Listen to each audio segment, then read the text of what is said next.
mais c'est jamais grave. C'est ce qu'on se dit tout le temps. Non, mais c'est pas grave, parce qu'à côté, il est tellement incroyable, tellement gentil, tellement attentionné. Il a fait en sorte que nous n'ayons que le même tout petit groupe d'amis. Je suis partie du jour au lendemain. Je fais partie des très rares femmes qui sont parties du jour au lendemain. En fait, les violences conjugales, c'est d'abord une espèce, moi j'appelle ça un océan de terreur permanent. Bonjour Marie. Bonjour. Vous êtes l'autrice de « Il me tue, cet amour » aux éditions Massot. Comment je me suis reconstruite après 8 ans de violence conjugale. Ce qui fait la particularité de votre histoire, et on en parlera, c'est que cette violence que vous avez vécue, vous l'avez vécue avec votre premier amour, à l'âge de 16 ans. Et cela va durer 8 ans. Vous rencontrez ce garçon à 16 ans, donc dans quelles circonstances et comment les violences arrivent-elles dans votre relation? C'est vrai que c'est mon premier copain. J'ai embrassé quelques garçons dans des fêtes, mais on est en classe de première. Moi, je suis vraiment la première fille qu'il embrasse, vraiment sa première copine. C'est un garçon qui est très discret, très réservé. Je le précise aussi toujours parce que c'est important, c'est pas du tout... Peut-être qu'on peut avoir une vision d'un mec un peu viril ou un peu macho, qui se la pète un peu. Pas du tout, au contraire, quelqu'un de très réservé. Quelque part, donc, je me méfie encore moins. Et puis on commence notre histoire, donc forcément ça commence toujours très fort, hein, évidemment, surtout à cet âge-là quand c'est la première. Et pourtant les violences se mettent en place très très rapidement, c'est-à-dire qu'au bout de 15 jours, j'ai déjà des premières, alors je vais mettre des années à poser les mots dessus, mais les premières violences psychologiques, donc ça va être des toutes petites choses, parce que ça commence toujours par là. Ça commence jamais par une claque, ça commence jamais par une injure, ça va toujours commencer par des violences psychologiques, des petites critiques, des petits jeux, des petites moqueries, des petites questions insidieuses qui sont toujours... nos réactions sont toujours gommées par ah mais ça va, c'était qu'un jeu. Si je suis un peu énervée ou blessée ou gênée par quelque chose qu'il fait, ça va toujours être ah non mais c'est bon, je rigolais en fait, c'est qu'un jeu. Je te taquine. Je te taquine, ça va. Puis des fois c'est un peu moins sympa, ça va être ah mais t'es trop sensible ou alors ah mais t'as tes règles ou quoi, pourquoi t'es énervée. Enfin, et tout ça, ça vise à vraiment endormir notre vigilance, tous ces petits signaux rouges qui devraient s'allumer. Et le fait d'être à la fois la plus belle, la plus merveilleuse, c'est normal, hein, c'est une première histoire, c'est le début d'une histoire, et en même temps d'avoir tous ces petits jeux qui viennent un peu blesser notre amour-propre, mais c'est jamais grave, c'est ce qu'on se dit tout le temps. Non mais c'est pas grave, parce qu'à côté, il est tellement incroyable, tellement gentil, tellement attentionné. Et ça, c'est une pente glissante qui va forcément aller vers plus une aggravation de ces violences psychologiques qui vont faire le lit de tout ce qui va malheureusement être accepté, et je mets bien les guillemets à accepter après, notamment les premières violences verbales et les premières violences physiques et les premières violences sexuelles. Vous étiez très amoureuse de ce garçon. Aujourd'hui, je refuse de parler d'amour parce qu'en fait, il m'a tout extorqué dès le départ. J'avais un doute sur cette relation, mais je me suis laissée prendre par la pression de la classe un peu aussi, où tout le monde, dans une classe, tout le monde est toujours excité quand il y a un petit couple, et ah, t'as de la chance, vous êtes trop mignons ensemble, ah ouais, t'es trop chanceuse, il est adorable. Et quelque part, quand on a cet âge-là, on se dit, bah ouais, alors les petits signaux, on se dit, c'est pas grave, c'est super, j'ai un copain, je suis la plus belle, on a tous envie d'être traités comme ça. Mais il m'a quand même extorqué mon premier je t'aime, parce qu'il me l'a dit, il voulait me l'entendre dire. Il m'a extorqué ma première relation sexuelle, donc j'ai commencé ma sexualité, on va dire le mot, par des viols, puisque je n'étais absolument pas consentante. Mais évidemment, il va me falloir des années et des années dans ma reconstruction pour mettre les mots. Et donc aujourd'hui, je ne veux plus parler d'amour. Je ne peux pas dire que j'étais amoureuse parce qu'en fait, tout m'a été pris de force. Souvent, aujourd'hui, on met un peu à toutes les sauces le terme de pervers narcissique. Ouais. Un pervers narcissique, c'est au contraire très précis. Le concept du pervers narcissique. Il fait comme il fait avec vous, c'est-à-dire que petit à petit, il vous estorque des choses, il vous dévalorise, tout en vous mettant sur un piédestal, puisque vous restez la seule et unique aimée. La manipulation, est-ce qu'elle a été la même, c'est-à-dire la classique du pervers narcissique, l'exclusivité, petit à petit vous coupez des gens que vous aimiez, des copines, des meilleures copains, pour avoir justement cette possibilité de vous avoir à lui tout seul? Alors, la première chose, c'est qu'il ne m'a pas isolée de ma famille. Mais le fait est quand même que je n'ai jamais rien dit à mes parents, alors que j'étais très proche de mes parents. Ça a été un peu plus fin que ça, on va dire. Plutôt que de me couper de tous mes amis, il a fait en sorte que nous n'ayons que le même tout petit groupe d'amis. Et toutes les personnes que je rencontrais en dehors de ce groupe d'amis, que lui ne connaissait pas, il les dévalorisait toujours à coup de « non mais il te mérite pas, c'est qui, c'est con ». Enfin, voilà. Mais on a gardé un petit groupe d'amis qui évidemment n'a jamais rien vu, rien senti en 8 ans. Rien vu. Rien vu du tout. Et juste sur le terme de pervers narcissique, dans ma reconstruction par rapport à votre première question, ça a été une étape importante. C'est-à-dire que quand j'ai lu les premières choses que j'ai lues sur ce terme, j'y ai reconnu complètement ma situation, ce qui m'avait fait subir. Le schéma classique. Le schéma classique.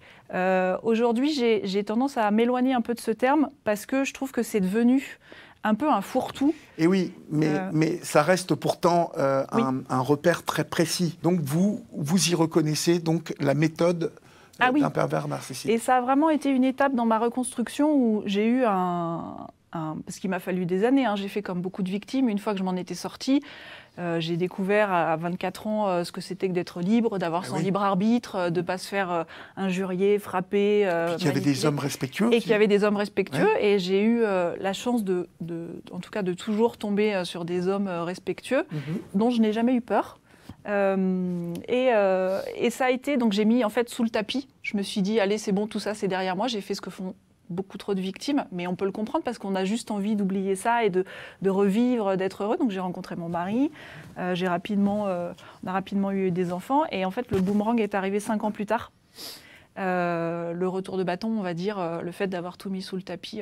Post-traumatisme. Voilà, et il va me falloir des années avant d'accepter qu'effectivement j'étais en état de stress post-traumatique. Parce que pour moi, c'était réservé à des victimes d'attentats et je minimisais toujours ce que j'avais vécu. Donc vraiment la découverte effectivement de cette grille d'analyse de la perversion narcissique, et puis ensuite une autre forme de grille d'analyse finalement de l'état de stress post-traumatique, de lire tout ce qui correspondait à ça. Je me suis dit, mais en fait, c'est ce que je vis depuis des années, notamment l'hypervigilance extrêmement présente des années après. Ça a été des étapes comme ça.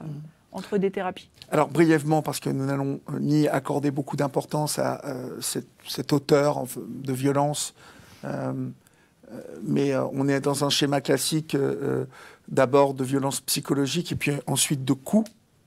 Alors moi, c'est pas dans ce sens-là. Moi, c'est vraiment les violences psychologiques, et c'est arrivé très vite. Hein. C'est-à-dire qu'au bout de 15 jours, les premières violences psychologiques, évidemment que je ne repère pas comme ça.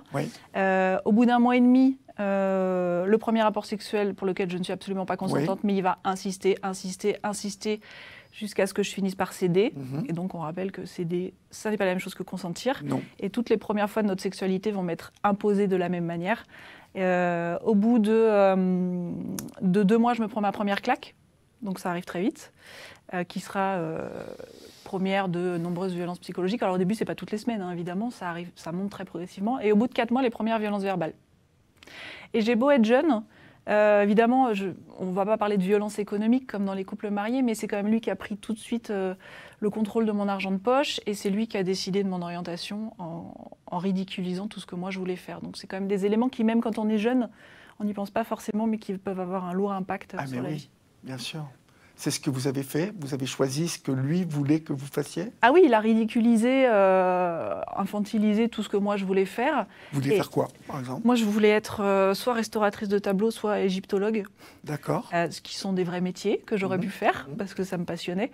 Et en fait, il a complètement ridiculisé ça, et il m'a amené à faire des études d'histoire comme lui, ce qui fait qu'on a continué à être dans la même fac, faire les mêmes études, ce qui lui a permis de me garder constamment... de vous contrôler. De me contrôler, de m'avoir constamment à disposition. En fait. D'accord. Les premiers coups, donc au bout de 4 mois, je peux vous demander... 2 mois. Je peux vous demander ce qui vous passe par la tête lorsque vous preniez votre premier coup? Ouais, mon premier coup, c'est une gifle dans la rue. Je suis doublement sidérée. D'abord parce qu'une gifle, c'est très violent. C'est extrêmement banalisé, une gifle, dans notre culture, dans les séries ou dans les films. C'est comme si c'était un geste passionnel, alors que c'est quand même très violent. Donc d'abord, j'ai très mal, je suis sonnée. Je suis sidérée aussi parce que je ne comprends pas pourquoi j'ai reçu cette claque. C'est-à-dire qu'on discutait, probablement j'ai dû être comme d'habitude, pas comme il fallait, trop bavarde, pas assez bavarde, trop excitée, pas assez excitée. Enfin, de toute façon, j'étais jamais comme il fallait. C'est bien le principe vraiment des violences conjugales. Donc on ne sait jamais sur quel pied danser, on ne sait jamais comment être, on est complètement perdu. Et puis je me prends cette claque qui n'a aucun sens. Donc en fait, ce que je me dis moi, et il part. Et puis bon, comme j'ai 46 ans aujourd'hui, donc les téléphones portables n'existaient pas. Donc il rentre chez lui, et le lendemain, on se retrouve au lycée, et il arrive comme s'il ne s'était rien passé. Super gentil, adorable. Et moi, je ne comprends pas parce que je me dis, mais c'était quand même très violent. C'était la première claque que je recevais de ma vie, mais il n'en parle pas. Et moi, comme je suis déjà en train de subir toutes ces violences psychologiques qui viennent grignoter mon estime de moi-même, qui fait que je me pose beaucoup de questions, je me remets en cause, je me dis, qu'est-ce que je fais mal ? Je me dis que je ne vais pas en parler non plus parce que je me dis, si j'ai reçu cette claque, c'est que j'avais dû déclencher quelque chose qui l'a énervé et je n'ai pas envie de réactiver ça. Et voilà comment la chape de plomb se met en place, du côté de l'auteur comme du côté de la victime, malheureusement, sur on ne va pas reparler des choses douloureuses. Qu'est-ce que j'ai fait de mal ? Qu'est-ce que j'ai fait de mal ? C'est souvent ce qui revient dans tous les témoignages que j'ai recueillis de femmes battues. Qu'est-ce que j'ai fait de mal ? Et tout de suite, ce sentiment de honte presque, de culpabilité par rapport à une situation où l'autre devrait porter toute la responsabilité d'un acte aussi tel que celui-ci. Mais c'est un des piliers des violences psychologiques, c'est ce qu'on appelle l'inversion de culpabilité, c'est faire en sorte que ce soit la victime qui se sente coupable, et je pose bien le mot de coupable, de toute cette violence. Ça va être, oui mais en même temps si tu t'étais pas comporté comme ça, je t'aurais pas fait ça, je me serais pas énervée. C'est la phrase qu'on entend toute, tu m'as poussé à bout, avec une victimisation très grande du côté de l'auteur des violences en fait. C'est pas de leur faute, c'est nous qui faisons mal les choses, puis en même temps ils étaient un peu énervés, puis en même temps ils sont... Jamais d'excuses ? Ah non. Les excuses, je les ai eues cette année, pour la première fois, parce que je l'ai recontacté il y a peu de temps. Ces excuses ne m'ont absolument rien fait, en fait. C'est-à-dire qu'à aucun moment, je n'ai attendu qu'il m'amène des excuses pour me reconstruire, pour avoir une vie, pour faire ce que je fais aujourd'hui. Et heureusement. Parce que je pense que c'est un grand piège que d'attendre quelque chose de l'autre. Mais comme je n'ai pas porté plainte, il n'a jamais fait face à la justice, il n'a jamais fait face à sa culpabilité, il n'a fait face qu'à sa conscience. Et c'est bien peu de choses par rapport à tout ce que j'ai vécu. La seule chose à laquelle il a pu faire face, c'est à la fin, quand il a perdu son joujou. Ouais. Parce que vous l'avez quitté. Et il a vécu ça comment ? Alors, c'est super intéressant parce que il y a quelque chose dans moi, dans ce dont j'ai vécu, dont on parle très rarement. Donc je tiens vraiment à en parler, moi. C'est que je suis partie du jour au lendemain. Je fais partie des très rares femmes qui sont parties du jour au lendemain parce qu'on sait qu'il faut beaucoup d'allers-retours pour partir, parce qu'il faut vraiment un déclic interne. Moi, je suis partie du jour au lendemain, mais je pense parce que mes parents m'ont cru inconditionnellement et qu'ils m'ont gardée dans leur cocon, finalement. Et donc, ils m'ont sauvé la vie, parce que je pense que... voilà. D'où l'importance d'avoir un port d'accueil solide quand on prend la décision de partir. Exactement. Et d'où l'importance pour les proches de croire une personne qui vient nous dire qu'elle a vécu des violences. On ne doit rien à la personne qui nous violente. Donc, s'il faut partir... Vraiment partir sans se retourner, effectivement. Alors, j'ai conscience que c'est plus compliqué quand il y a des enfants, mais on sait que les moments de rupture, de départ, les annonces de départ sont les moments les plus à risque de féminicide. Donc vraiment partir sans se retourner. Mais c'est vrai que quand je suis partie, donc je suis restée 4 mois chez mes parents à plusieurs centaines de kilomètres, et ils m'appelaient plusieurs fois par jour. C'était le tout début des téléphones portables, avec les SMS limités, les zones blanches partout, mais ils m'appelaient plusieurs fois par jour, et... il m'appelait sous 2 modes qu'on connaît très bien. Donc une fois, c'était je t'aime, t'es la femme de ma vie, parce que j'étais la femme de sa vie, la future mère de ses enfants. Enfin, j'entendais ça depuis des années, des années. Il faut que tu reviennes, voilà.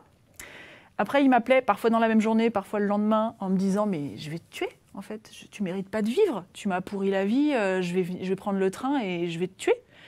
Et à l'époque, on parlait pas de féminicide, le mot n'existait même pas. Mais en fait, mes parents travaillaient et j'imaginais parfaitement mes parents rentrer et me trouver dans une mare de sang. Et puis je peux vous assurer que quand on est dans cette étape-là de départ, avec effectivement l'autre qui est dans une rage noire parce qu'il a perdu son objet, il a perdu sa poupée sexuelle aussi, on peut imaginer qu'il peut rentrer partout, vous savez, comme dans les films d'horreur de série B, où l'assassin peut être partout. Ben oui, ça arrive. Ah oui. Donc, mais ce qui me faisait le plus peur, c'est quand il m'appelait sous le 3e mode, avec une voix très posée, et il me disait mais tu sais, je vais venir, je vais parler à tes parents. parce qu'ils se connaissaient très bien. Et je vais leur expliquer, tu vas pas bien, tu fais une dépression. Il m'a jamais dit t'es folle. Il savait trouver les bons mots. Tu fais une dépression, je vais leur expliquer, ils vont t'interner. Et puis quand tu seras guéri, quand tu iras mieux, ils vont te renvoyer à Paris, puis on refera une autre vie ensemble. Et ça, moi, ça me terrifiait, parce que ça remettait en cause tout ce que j'avais mis de confiance dans ma propre parole, en fait. Et j'arrêtais pas de répéter à mes parents, mais est-ce que vous me croyez, est-ce que vous me croyez? Et ils vous croyaient? Oui, ils n'arrêtaient pas de me le répéter en me Vous disant... connaissez? Oui.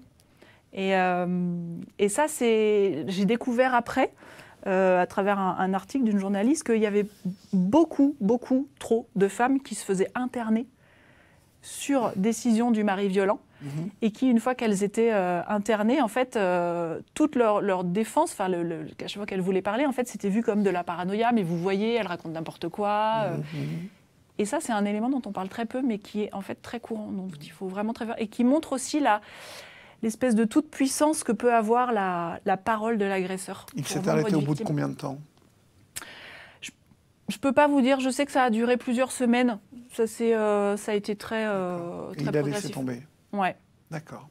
Vous m'avez dit, vous êtes reconstruite, mais pas tout de suite, finalement, avoir pensé, vous êtes sortie d'affaires avec la rencontre de celui qui est le père de vos enfants aujourd'hui, mais que ce stress post-traumatique vous prend 5 années après. Ouais.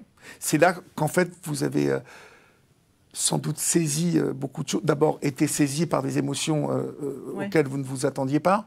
La reconstruction, elle est passée par quoi, alors? En fait, la reconstruction, c'est énormément d'étapes. Déjà, c'est tout sauf linéaire. Faut pas, et c'est important que les proches, notamment, l'entendent. C'est que c'est plein de yo-yo, en fait. C'est plein d'étapes. Il y a des moments où on va avancer, et puis on va se prendre une espèce de retour de bâton, comme ça, et puis on va se relever, et puis on va réavancer, et puis de nouveau, la violence va nous saisir. C'est plein d'étapes comme ça, de yo-yo. Moi, effectivement, ça m'a pris 5 ans après. J'étais enceinte de ma fille, donc ma deuxième grossesse. Et là, je me suis mis à avoir des crises de panique, et notamment des terreurs dans le noir, persuadée que quand je montais les escaliers chez moi, on allait m'attraper par la cheville, je ne pouvais pas regarder par la fenêtre la nuit, j'étais persuadée que j'allais recevoir une balle dans la tête, enfin des choses complètement irrationnelles qui me paralysaient complètement. Et donc, il fallait que je m'occupe de mon tout petit garçon, j'étais enceinte, donc c'est là que j'ai commencé ma première thérapie. Ouais. Mais je suis arrivée le premier jour en disant à la thérapeute, alors voilà, j'ai vécu ça, 8 années de violence. J'avais pas mis les mots sur toutes les violences, notamment les violences sexuelles. J'ai vécu ça, voilà, mais ça n'a rien à voir. Ouais. Je veux juste, voilà, évidemment, la psy m'a regardée avec un petit sourire. Ouais. Et c'est la première qui m'a parlé de viol conjugal. Donc on était en 2006, on n'en parlait quasi pas, enfin vraiment à l'époque. De menaces de mort. Ouais. C'est très grave. Ouais. Et je me souviens, quand elle m'a dit ça, je me suis dit, mais non, n'importe quoi, enfin voilà. Et puis, je ne voulais pas y croire, sauf que quand je suis sortie du cabinet et que je suis montée dans ma voiture, en fait, j'ai pleuré tout le trajet du retour. Et la nuit, j'ai été vraiment malade, mais j'ai vomi très violemment. Et je pense que c'est là que je me suis dit que si ma tête bloquait, mon corps, lui, parlait, en fait. Et ça arrive souvent, en fait. Mais c'est plein d'étapes différentes. Mais même encore aujourd'hui, ça va faire... Je suis partie en 2002, donc ça fait 22 ans que je suis partie. J'ai écrit mon livre, aujourd'hui j'interviens dans les collèges, les lycées, j'interviens aussi beaucoup avec les professionnels. Mais malgré tout ça, et je peux en parler comme vous le voyez librement, malgré tout ça, il y a encore des moments où ça vient résonner. Alors c'est des moments qui vont pas durer longtemps, qui sont très éloignés dans le temps, mais je pense qu'à vie on va avoir des traces de ces violences qu'on a subies. Peut-on voir ça comme étant de l'ordre de cicatrices, de plaies pas encore tout à fait refermées, parce que beaucoup de violences subies. Parce que les violences conjugales, on focalise beaucoup sur les violences physiques. D'ailleurs, les campagnes de prévention, ça a été pendant très longtemps un œil au beurre noir. Oui. Et on a pendant très très longtemps focalisé sur violence conjugale égale violence physique. Parfois, il n'y en a pas. On entend beaucoup de témoignages aujourd'hui où il n'y a pas de violence physique. Mais en fait, les violences conjugales, c'est d'abord une espèce, moi j'appelle ça un océan de terreur permanent. D'emprise. D'emprise. Certaines psychologues parlent même de terrorisme intime. Et avant, je ne voulais pas entendre ce mot-là parce que je le trouvais trop fort, mais maintenant, c'est très juste en fait. C'est vraiment du terrorisme intime parce qu'il y a les mêmes conséquences je vous incite vraiment à lire le bouquin de Marie Gervais, « Il me tue cet amour ». C'est aux éditions Massot et il est très inspirant. Et voilà, bravo. Merci. Merci à vous, Marie. Merci beaucoup à vous.